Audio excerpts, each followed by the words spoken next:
విశ్వమణిబాబు గారు చాలామంది అప్పులు చేస్తుంటారు. ఆ అప్పుల్ని సులభంగా తీర్చుకోవాలంటే ఏం చేయాలి? వాళ్ళ అప్పులు చేసేస్తారు, ఓకే, ఏదో అవసరం మీద తెలిసి తెలియ చేసేసినారు, పర్వాలేదు, ఏం భయపడకండి.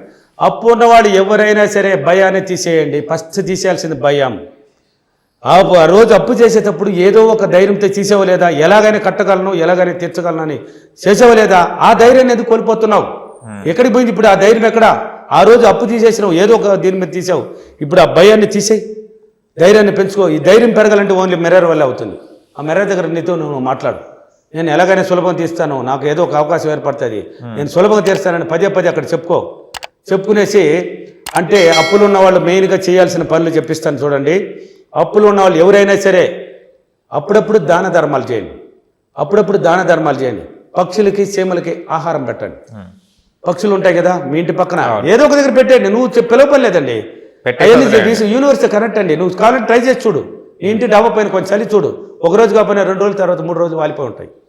వాటికి తెలిసిపోతుందండి, యూనివర్స్ లింక్ అయ్యేంత అలా చోట్ల ఆహారం ఉంది, పోయి తినేసిరండి అని మైండ్ ద్వారా చూపిస్తుంది ఇది. కాబట్టి పక్షులకు ఆహారం వేయండి అప్పుడప్పుడు, ఓకేనా? చీమలకు కూడా ఆహారం పెట్టండి అప్పుడప్పుడు.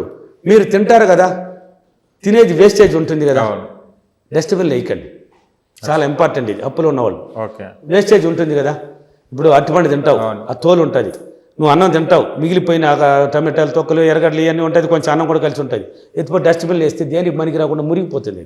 నువ్వు ఎత్తుపో పారేస్తావు, దానికి ఏం పనికిరాదు. మీ ఇంటి బయట అంటే నీకు పెట్టాల్సిన చోటని ఎక్కడో ఒక దగ్గర బయట పెట్టేయి, ఇదిలో అంటే నీ ఇంటి కాంపౌండ్ బయట ఏదో వచ్చి తినేసిపోతుందండి. చీమలు తేవాల్సింది చీమలు తింటాయి, కుక్కలు తినాల్సింది కుక్కలు తింటాయి, పక్షులు కూడా వచ్చి దాని దగ్గర తినేసిపోతూ ఉంటుంది. చూడు ఎన్నిటికి ఉపయోగపడిందో. అంటే నువ్వేం చేసావు? దానం చేసావు. నువ్వు అప్పు ఉన్నావు కదా, అప్పు అంటే నిప్పది. అప్పు అనకు, నోట్ల నుంచి ఇంక అప్పు రాకూడదు. నేను తీసుకున్న డబ్బులు, నేను తీసుకున్న వారి దగ్గర డబ్బులు అని పట్టుకోవాలి. అంటే ఇలా దాన ధర్మాలు చేస్తూ ఇలా చేయండి. అప్పుడప్పుడు దాన ధర్మాలు చేయండి. గోవుకి అప్పుడప్పుడు ఏదో ఒకటి తినిపించండి. గోవులు ఉన్నాయి కదా, పవిత్రమైందండి ఇది. నీకు సంపదలు అవ్వాలన్నా, నీకు అప్పులు తీరాలన్నా గోవుకి సేవ చేస్తేనే నీకు చాలా విషయాలు మారిపోతుంది. అప్పుడప్పుడు బెల్లం తినిపించండి, అరటిపండ్లు పెట్టండి, ఆకుకూరలు పెట్టండి, ఇలా చేయండి. చేస్తూ వీలైనంత వరకు కొంచెం కూర్చొని ధ్యానం చేసుకో, భయపడకు. ధ్యానములో ఏం చేయాలంటే నువ్వు బాగనాలి. ఇక్కడ అప్పు ఉన్నావు కదా, సులభంగా తీర్చే మార్గం ఇది, చాలా ఇంపార్టెంట్. ధ్యానములో కొంచెంసేపు మైండ్ని కంట్రోల్లో పెట్టుకునేసి ఎవరికైతే అప్పు ఉన్నావో వాళ్ళకంతా వాళ్ళ ఇంటికి నువ్వు ఇంట్లో నుంచి డబ్బు ఎత్తుకున్నట్టు, ఒక బ్యాగులో పెట్టుకున్నట్టు, వాళ్ళ ఇంటికి వెళ్ళినట్టు, నువ్వే వెళ్ళినట్టు విజువలైజేషన్ అన్నమాట. డ్రీమ్ ఇది, కళ. వాళ్ళ ఇంటికి వెళ్ళినట్టు, ఎంత అప్పునో వాళ్ళకి ఇచ్చేసినట్టు, వాళ్ళ దగ్గర ఏదో ఒక పత్రం ఇచ్చి ఉంటావు కదా, దాన్ని తీసి చించేసినట్టు నువ్వే క్రియేట్ చేసుకోవాలి. చించేసినట్టు మళ్ళీ ఇంకెవరికి ఉన్నావో, ఒక 5-6 మందికి ఉన్నా కూడా పర్లేదు, మళ్ళీ వాళ్ళ ఇంటికి వెళ్ళినట్టు ఫస్ట్ ఎవరికి వాళ్ళని ఒకటి పట్టుకో, ఒకేసారి అందరినీ పట్టుకోకు. 10 మందిని పట్టుకుంటే టైం పడుతుంది. ఇప్పుడు ఇక్కడి నుంచి హైదరాబాద్కి, మా ఊరి నుంచి హైదరాబాద్కి రావాలంటే చాలా టైం కదా, 1 నైట్ 12 hours పడుతున్నది. అది ఇక్కడి నుంచి జూబ్లీకి హిల్స్ ఇక్కడ అమీర్పేటకి వెళ్ళాలంటే కొంత టైమే కదా, తక్కువ టైమే కదా. అంటే ఒకటే అనుకున్నాను, తక్కువ దూరాన్ని. ఎవరికి ఇవ్వాలో ఫస్ట్ వాళ్ళని ఎంచుకోవాలి. ఒకరి పేరు ఎంచుకో, వాళ్ళ ఇంటికి వెళ్ళినట్టు ధ్యానంలో ఎంచుకోవాలి. నువ్వు డబ్బులు తీసుకున్నట్టు కట్టలుగా పెట్టుకున్నట్టు, వాళ్ళ ఇంటికి ఎత్తిపోయి ఇచ్చేసినట్టు, ఆ పత్రాన్ని చించేసినట్టు, మళ్ళీ వచ్చేసినట్టు. అబ్బా అతనికి తీరిపోయింది, ఇచ్చేసినా ఆ పత్రాన్ని అంటే అతని దగ్గర నేను ఉంది అని చూపించినావు కదా, ఆ బాణ తీసేదాకా నీకు ప్రాణం పట్టదు. డబ్బిచ్చేదాకా నువ్వు ఇచ్చేసినట్టు క్రియేట్ చేయి, సులభమట్టు ధ్యానంలో చెయ్యి. ఇలా డైలీ చేయాలి. తర్వాత పడుకుంటావు కదా, పగులు పండుకున్నా సరే, రాత్రి పండుకున్నా సరే, అదే డ్రీమ్ పట్టించాలి. ఏమని? బ్యాగులో డబ్బు పెట్టుకున్నట్టు, వాళ్ళ ఇంటికి వెళ్ళినట్టు, వాళ్ళకి ఇచ్చేసినట్టు, ఆ పత్రాన్ని చించేసినట్టు, కొంత డబ్బు మిగిలిపోయి కూడా తెచ్చి ఇంట్లో పెట్టినట్టు పట్టించాలి. నువ్వు పట్టించినావంటే పదే పట్టించినావంటే అవకాశం సులభంగా ఏర్పడుతుందండి. అంటే నీ మైండ్కి ఏం చేసినావు? ఇచ్చేసినట్టు క్రియేట్ చేసి ఇచ్చినావు. సులభ మార్గాన్ని ఎంచుకుంటుంది. ఎలా వస్తుంది నీకే తెలియదండి. ఫీడ్బ్యాక్లో చూడొచ్చు, నువ్వు ఫీడ్బ్యాక్లో చూడొచ్చండి. హైదరాబాద్, అనంతపూర్, కర్నూలు, విజయవాడ, రాజమండ్రి, వైజాగ్, తిరుపతి, బెంగళూరు, అన్ని సిటీలో క్లాసులు ఉన్నాయి కదా, ఫీడ్బ్యాక్లు చూడండి. వాళ్ళకి అప్పులు ఎలా తీరుతున్నాయి నా దగ్గర నేర్చుకొని. విద్య అండి ఇది, విద్య ఉన్నవి చాలా ఉన్నాయి దీంట్లో. మీరు అడుగుతున్నారు కాబట్టి దానికి ఆన్సర్ ఇది. బోర్డు ఉన్నాయి, అనంతం. ఈ సబ్జెక్ట్ అనంతం.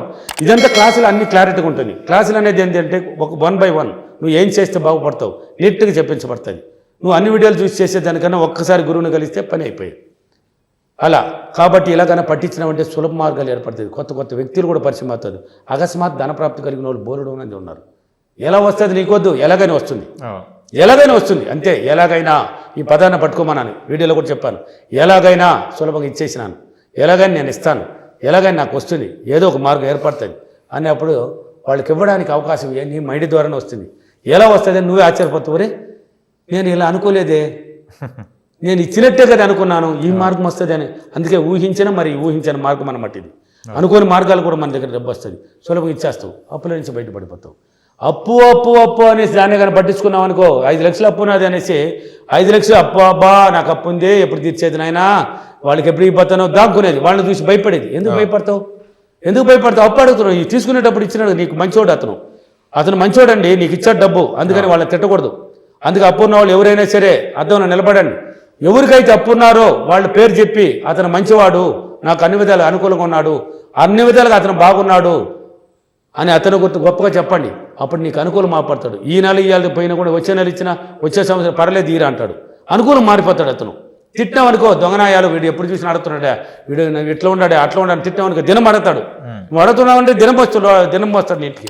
నాకు అనుకూలంగా ఉన్నాడు, నాకు సహకరిస్తున్నాడు, అతనికి థ్యాంక్స్ చెప్పు, డబ్బులకి విశ్వానికి థ్యాంక్స్ చెప్పినామంటే మార్గాలు ఏర్పడతాయి. వాళ్ళ గురించి గొప్పగా చెప్పాలి. ఇలా డ్రీమ్ కృతజ్ఞతా భావం చెప్తూ, కొంత దాన ధర్మాలు చేస్తూ, గోసేవ చేస్తూ, వేస్టేజ్ మీరు తినే వేస్టేజ్ని బయట పెట్టండి. చూడండి మీకు ఎన్ని మార్గాలు ఏర్పడతాయి. ఆ వేస్టేజ్ని డస్ట్బిన్ వేయకండి, మార్గాలు బోర్డు ఏర్పడతాయి. ఇలా చేసినప్పుడు పదే చేసినప్పుడు గొప్పగా సులభంగా తీర్చేస్తాను. ఓకేనా? ఓకే. ఈరోజు అప్రిమేషన్, నేను ప్రతిరోజు నా అలవాట్లు నా యొక్క ఆలోచనలు మార్చుకొని నేను చాలా సులభంగా తీసుకున్న వారి అందరి డబ్బులను చాలా సులభంగా ఇచ్చినందుకు డబ్బులకి విశ్వానికి చాలా కృతజ్ఞతలు. Thank you. Thank you money. Thank you so much. Thank you.